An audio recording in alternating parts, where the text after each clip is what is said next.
যারা কোরআনের আন্দোলন করে না এরা মিথ্যায় পর্যবসিত হয়েছে, ইতিহাসের রাস্তা করে নিক্ষিপ্ত হয়েছে হাসিনার মতো বেয়াদব। সমস্ত জালেমদের ফাঁসি হবে এই বাংলার জমিনে, এরা যেন কোনোদিন আর পা তুলে দাঁড়াতে না পারে। আল্লাহর হাবিব বলছেন ইত্তাকু ফিরাসাতাল মুমিন, মুমিনের দূরদর্শিতা থেকে বাঁচো, তারা আল্লাহর নূর দিয়ে সামনে দেখে।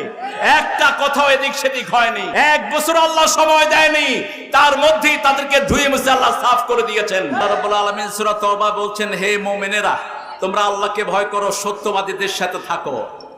সত্যবাদী ইসলাম আছে যেখানে, সত্য আছে যেখানে, ইসলাম আছে যেখানে, সত্য আছে সেখানে, কোরআন আছে যেখানে, সত্য আছে সেখানে। যারা কোরআনের আন্দোলন করে না এরা মিথ্যায় পর্যবসিত হয়েছে, ইতিহাসের রাস্তা করে নিক্ষিপ্ত হয়েছে হাসিনার মতো বেয়াদব। যারা সাইদি সাহেবের সাথে বেয়াদবি করেছে একটাও বাঁচে নেই। উনি এক বছরও সময় দেননি। তিনি বলেছিলেন আমাকে যদি শহীদ করা হয় আল্লাহ যেন তার শাহাদাতকে কবুল করেন। ওই শাহাদাতের রক্ত এমন ভাবে তাদেরকে পুড়ে ছাই করে দিবে, দুনিয়াতে দাঁড়ানোর কোনো ক্ষমতা তারা পাবে না। আজকে একই অবস্থা হয়েছে, একজন করে আসছেন, এরকম নিশ্চিহ্ন ভাবে পৃথিবী থেকে বিদায় হওয়া কোন সংগঠন নাম আমরা জানি না।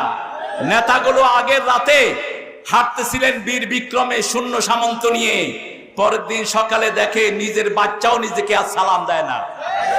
যেটা হয়েছে, আমাকে ঢাকা মহানগরী উত্তরের সভাপতি মাওলানা সেলিম উদ্দিন বলছিলেন, তারেক ভাই এতদিন আমরা মুখে লাগাম লাগিয়ে হেঁটেছি, আর এখন ওরা লাগাম লাগানোরও সুযোগ পায়নি, ল্যাংটা হয়ে দৌড়াচ্ছে। দরবেশ সাহেব দাড়ি মোছ ছেঁচেও তো কুল পাওয়া গেল না, কারণ আল্লাহ বলছেন আল আখিল্লাউ ইয়াউমাইদিন বাদহুম লিবাদিন আদু ইল্লাল মুত্তাকুন।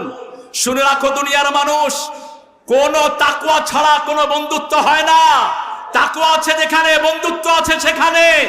একজন মুত্তাকি আরেকজনের জন্য ঢাল হয়ে যায়, কিন্তু কোন হারামখোর ঢাল হতে পারে না। আইনমন্ত্রী যখন ধরে নেয়, পুলিশ চিনে নেই, বসে আছে দরবেশ, কারণ দরবেশের দাড়িও নাই, মোছও। চুল কি হয়েছে? চুল জুতার কালি দিয়ে কালো করে দেওয়া হয়েছে। কিছু দূর আসার পরে ওই আনিসের মনে হলো, ভাই আমার সাথে যিনি বসেছিল উনি আর কেউ না, দরবেশ লানতুল্লাহি আলাইহি। পুলিশ এসে তাড়াতাড়ি করে, আপনি সেই দরবেশ যিনি মাত্র 96-তে মাত্র 10,000 কোটি টাকার শেয়ার বাজার থেকে লুট করেছিলেন। এ সমস্ত জালেমদের ফাঁসি হবে এই বাংলার জমিনে, এরা যেন কোনোদিন আর পা তুলে দাঁড়াতে না পারে।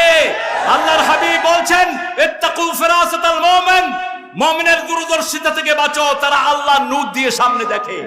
একটা কথাও এদিক সেদিক হয়নি, এক বছর আল্লাহ সময় দেয়নি, তার মধ্যেই তাদেরকে ধুয়ে মুছে আল্লাহ সাফ করে দিয়েছেন। আমাদের সামনে এখন একটা মাটি, একটা জায়গা, কোন জুলুম যেন আমরা না করি। আমার শুক্রাঞ্জল বালির মতো প্রত্যেকজন হিন্দু ভাই আমাদের কাছে আমানত, প্রত্যেকটি বিধর্মী ভাইরা আমাদের কাছে আমানত। ইসলামী আন্দোলন সেই নজির দেখিয়েছে, জামাত ইসলামীর আমির ঘোষণা করেছে হিন্দুদের মন্দির, হিন্দুদের সব কিছু পাহারা দিবে জামাত শিবিরের লোকেরা। সেই দৃষ্টান্ত আমরা স্থাপন করেছি। আগামী দিনে দিন ইসলামের দিন, আগামী দিনে হোক কোরআনের দিন। আল্লাহ আমাদের সবাইকে কোরআনের জন্য কবুল করুক। আসসালামু আলাইকুম ওয়া রাহমাতুল্লাহি ওয়া বারাকাতুহু।